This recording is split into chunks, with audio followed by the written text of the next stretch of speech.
Bienvenue à tous et à toutes. L'invité du jour, c'est maintenant. Aujourd'hui, nous recevons un expert en communication politique dont le parcours international l'a mené de l'Afrique à l'Amérique du Nord, consultant, conférencier et chroniqueur TV sur NCI. Il a dirigé des campagnes électorales d'envergure et conseillé des personnalités de premier plan, consultant, conférencier. Il est également l'auteur de l'ouvrage Construire demain, un livre qui s'intéresse à l'avenir du continent africain.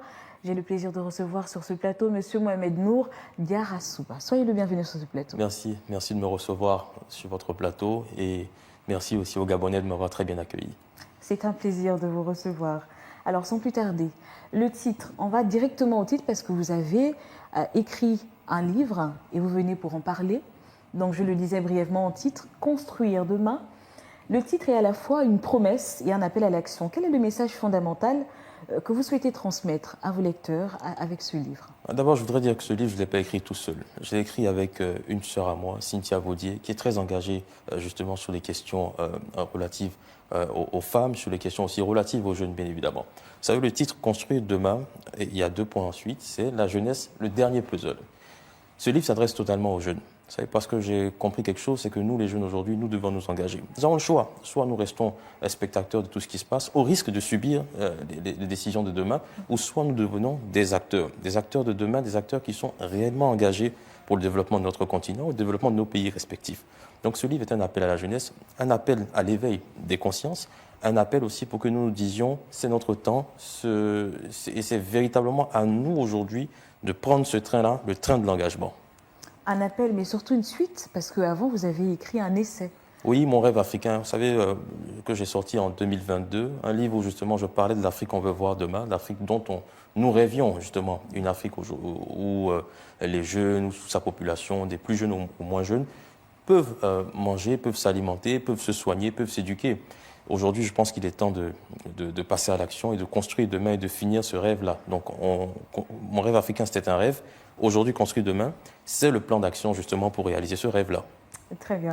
Alors, dans votre ouvrage, vous parlez d'une communication influente et porteuse de sens. Qu'est-ce qui la distingue d'une communication politique traditionnelle et surtout, pourquoi est-elle essentielle pour l'avenir de l'Afrique, selon vous? Alors, ce que moi je comprends aujourd'hui, c'est que la politique traditionnelle, la communication politique traditionnelle dans laquelle nous avons été ces dernières années était beaucoup faite de slogans. Je pense qu'aujourd'hui, nous, les jeunes, ce que nous voulons réellement, c'est du concret. Une communication qui est orientée vers des propositions concrètes, des propositions qui répondent à des besoins essentiels qu'on a sur le continent, qu'on a dans nos pays respectifs, et aussi des propositions qui reposent sur des chiffres, sur des données. Parce que vous savez, aujourd'hui, on a la facilité de promettre des choses qui ne sont pas forcément faisables. Mais les chiffres, quelque part, nous permettent justement de mesurer la faisabilité de nos promesses, et aussi de nous donner un certain réalisme sur nos ambitions. Et donc, justement, moi, je pense qu'aujourd'hui, nos autorités politiques doivent être dans cette nouvelle politique-là, cette nouvelle communication politique-là, de dire, bah, écoutez, nous, on répond à des besoins, voilà comment nous allons répondre à ces besoins, voilà nos propositions concrètes, voilà ce que ça va coûter à l'État, comment nous allons financer. Et là, justement, on y voit du concret, et puis c'est une vision à laquelle, je pense, tout un chacun peut adhérer. Effectivement.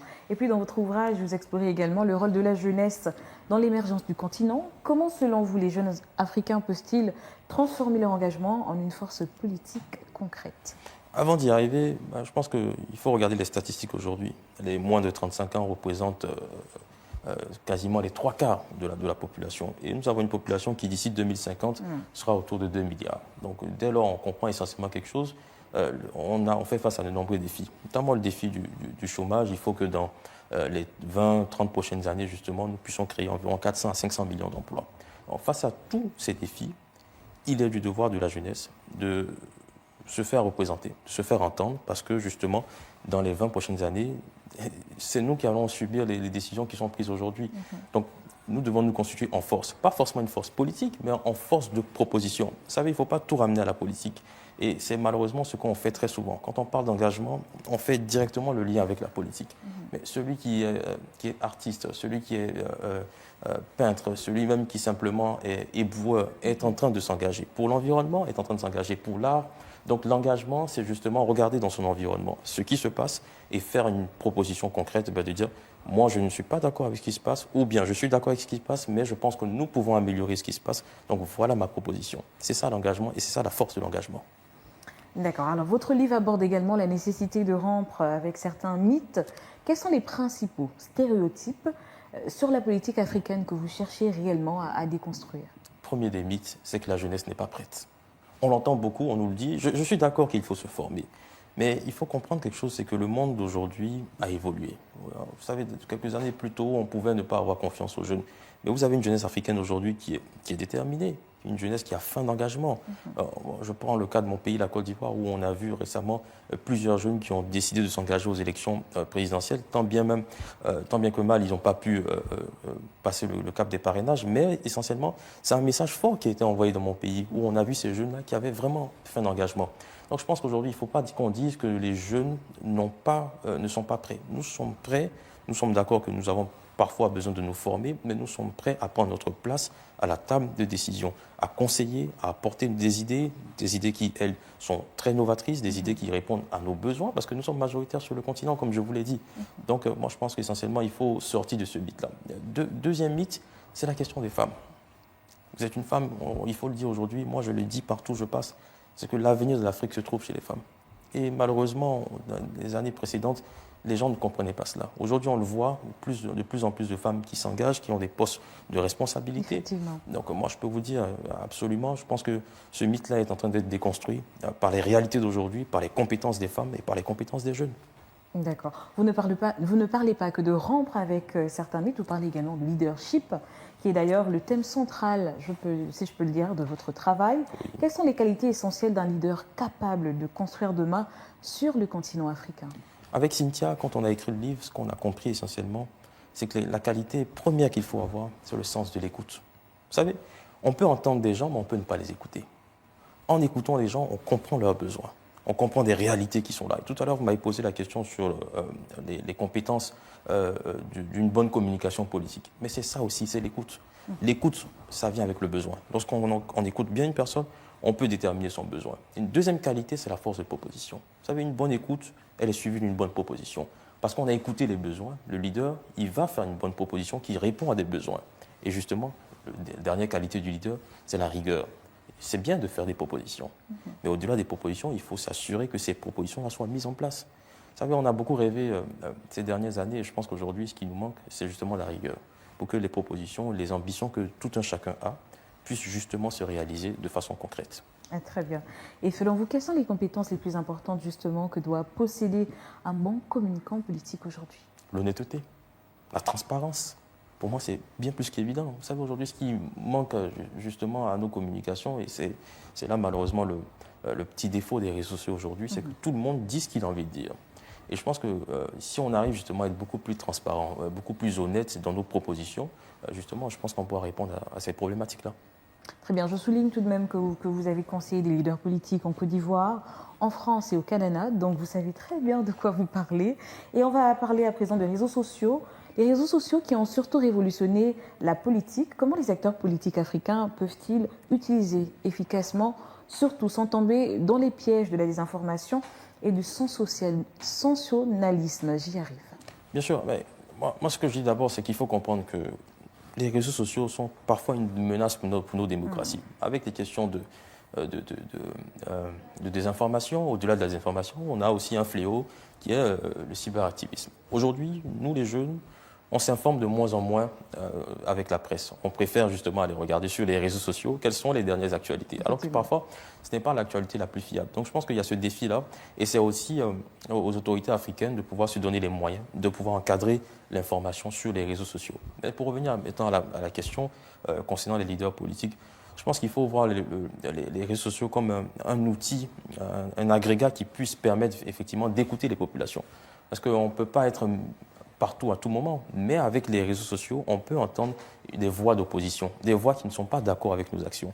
Et là, on pourra faire des propositions concrètes. Et ça, c'est un point essentiel aujourd'hui. Moi, j'encouragerais tous les décideurs politiques à justement à être présents sur les réseaux sociaux pour comprendre parfois la grogne populaire qu'il peut y avoir au sein des populations. Au-delà de cela aussi, de aussi comprendre les satisfactions des gens. Vous savez, pour faire des propositions, comme j'ai dit tantôt, il faut écouter. Et en écoutant, on comprend ce que l'un aime ou ce que l'autre déteste aussi. Effectivement.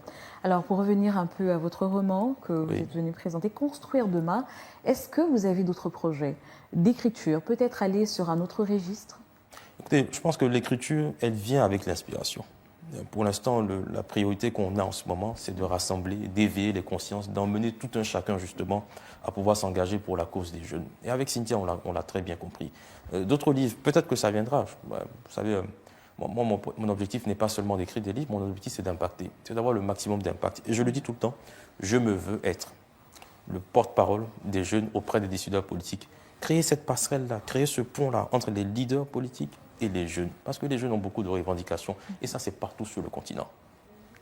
Alors, nous sommes déjà arrivés à la fin de notre émission. Je dirais malheureusement, on serait resté des heures à vous écouter. Alors que nous sommes en train de terminer, quel est le message le plus important que vous souhaitez que les lecteurs retiennent après avoir refermé votre livre? C'est qu'il est temps de s'engager. Tout simplement qu'on comprenne aujourd'hui que notre avenir est entre nos mains. Nous, les jeunes, on représente 3/4 de la population africaine.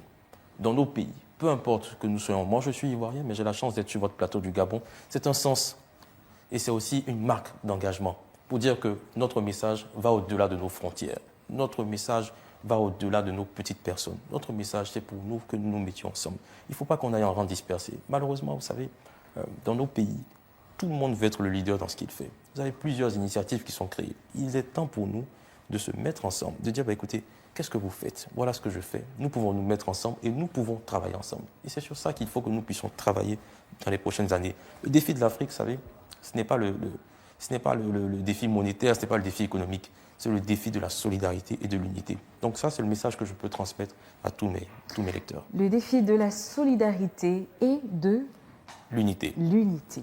C'est un très beau message. C'est déjà la fin, comme je le disais. Merci d'être passé sur ce plateau.